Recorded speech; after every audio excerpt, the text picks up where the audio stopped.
بسم اللہ الرحمن الرحیم هو القادر هو الحق هو المعین۔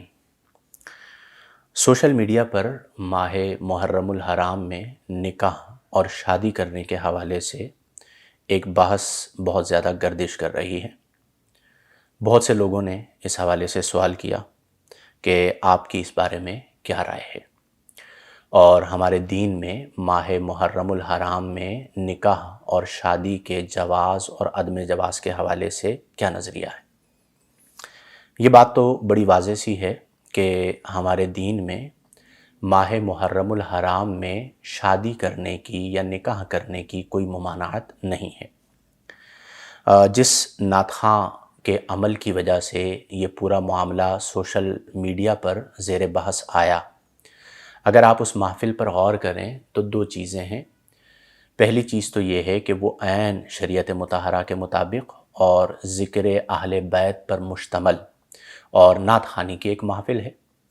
دوسری بات، بڑے جلیل القدر علماء کرام، علماء اعظام، اساتذہ اس محفل میں موجود ہیں۔ میں اس بحث میں نہیں جانا چاہتا کہ یہ عمل کرنا چاہیے نہیں کرنا چاہیے، کیا تو ٹھیک کیا یا غلط کیا۔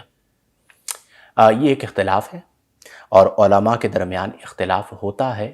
بعضوں کا موقف جواز کا ہوتا ہے، بعضوں کا عدم جواز کا ہوتا ہے۔ بعض یہ کہتے ہیں کہ مناسب نہیں ہے، بعض یہ کہتے ہیں کہ کوئی حرج نہیں ہے۔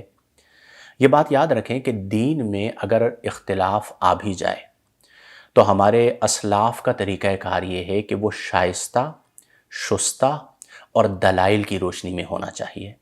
اس میں ذاتیات اور سوقیانہ زبان استعمال نہیں کی جانی چاہیے۔ میں ذاتی طور پر اس موقف کا جو ہے وہ قائل ہوں کہ علم ایک میدان ہے، جو چاہے اس میں گھڑ سواری کرے۔ اگر میں اہل سنت کی بات کروں تو ہمارے یہاں کئی ایسے یوں کہہ لیجئے مسائل ہیں کہ جن میں بڑے علماء کا اختلاف موجود ہے۔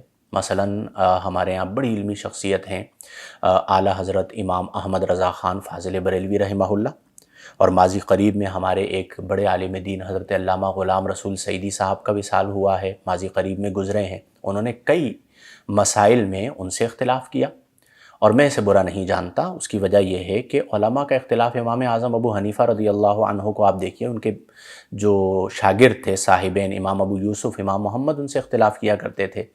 اسی طرح جو ائمہ اربعہ ہیں ان کا آپسی اختلاف موجود ہے۔ اعلیٰ حضرت فاضل بریلوی رحمہ اللہ نے علامہ شامی سے اختلاف کیا ہے، لیکن وہ اختلاف دلائل کے ساتھ ہونا چاہیے۔ ہمارے ہاں بدقسمتی یہ ہے کہ جو ویڈیو پنڈی کے ایک مولانا کی میری نظروں سے گزری، جس میں انہوں نے اس نعت خواں کی بیٹی کے حوالے سے چند جملے کہے، وہ بہت تکلیف دہ تھے، اور میں اس ویڈیو کو دیکھنے کے بعد کئی گھنٹوں تک تکلیف میں مبتلا رہا۔ چند احباب کو میں نے اس پر آگاہ بھی کیا کہ یہ کیا ہو رہا ہے۔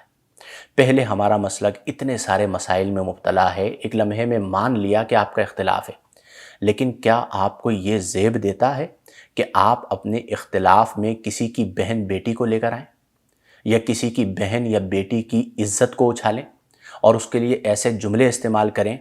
یہ سوقیانہ رویہ، یہ عامیانہ رویہ، یہ اسلام میں اس کی بالکل اجازت نہیں ہو سکتی، اور ایسے لوگوں کو چاہیے کہ وہ اپنی اصلاح کریں، اور عوام الناس کو چاہیے کہ ایسے افراد کی صحبت مت اختیار کریں کہ جو اس طرح اپنے اختلافات میں خواتین کو، گھر کی عزتوں کو، بہن بیٹیوں کو لے کر آتے ہیں۔ یہ انتہائی شرمناک، انتہائی المناک اور انتہائی دردناک ہے۔ اگر آپ کو اختلاف کرنا بھی تھا، آپ طریقہ کار سے کرتے۔ بہت سارے علماء ہیں ہمارے جنہوں نے اختلاف کیا، اپنی رائے دی، اور اس رائے میں بہت سارے حوالے دیے، اور سد ذرائع کا جو ہے وہ سد ذرائع کے حوالے سے علامہ سید مظفر حسین شاہ صاحب نے گفتگو کی۔ ٹھیک ہے، آپ اس سے اختلاف کریں، اور یہ بھی دیکھا جائے کہ کیا اس موقع پر اصول سد ذرائع نافذ ہوتا ہے یا نہیں ہوتا، اس سے بھی کوئی اختلاف کر سکتا ہے۔ لیکن اختلاف کا مطلب بدماشی نہیں ہوتی، اختلاف کا مطلب بدتمیزی نہیں ہوتی، اختلاف کا مطلب مغلظات بکنا نہیں ہوتا۔ اختلاف، اور پھر وہ مغلظات بھی مسجد میں بیٹھ کر، منبر رسول پر بیٹھ کر، قال اللہ قال الرسول کی صداؤں کے درمیان آپ اس طرح کی گفتگو کریں گے تو عوام اس کو کیسے پسند کرے گی؟ تو ایسے جو خطبہ ہیں، اور یہ صرف ایک نہیں ہے، اور بھی چند لوگ ہیں کہ جو گفتگو کے دوران جب مخالف کی مخالفت پر آتے ہیں تو عامیانہ گفتگو کرتے ہیں، اس کے نسب پر اعتراض کرتے ہیں، اس کی پیدائش پر اعتراض کرتے ہیں۔ ہمارے دین میں یہ چیز نہیں ہے۔ اختلاف کریں، ڈنکے کی چوٹ پر کریں، دلیل کے ساتھ کریں، اپنا موقف دیں، لیکن کسی کو اس طرح اختلاف کی بنا پر اس کی بہن بیٹی پر اعتراض کرنا یہ انتہائی شرمناک ہے۔ اور میری گزارش ہوگی کہ ایسے افراد کو سننے سے احتراز برتا جائے۔ یہ ضرور کہوں گا کہ اپنے اس عمل سے رجوع کریں، معافی مانگیں کہ آپ نے جو کام کیا ہے وہ بالکل غلط کیا ہے۔ کسی کی بھی، آپ بھی بہن بیٹیوں والے ہوں گے، تو ایک لمحے کے لیے آپ خود تصور کر لیں کہ آپ کا مخالف اگر اپنے اختلاف میں آپ کی بہن بیٹی کو لے کر آئے تو آپ کو کتنا برا لگے گا۔ یہی معاملہ یہاں پر بھی ہوا۔ تو یہ بالکل غلط بات ہوتی ہے جب آپ کے پاس دلائل نہیں ہوتے بعض اوقات، یا آپ ذاتی اختلاف میں مبتلا ہوتے ہیں تو آپ اس طرح کی گفتگو کرتے ہیں۔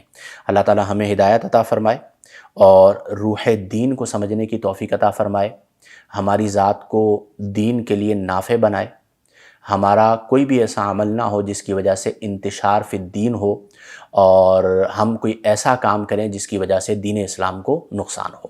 اللہ تبارک و تعالی ہم سب کو توفیق عمل عطا فرمائے۔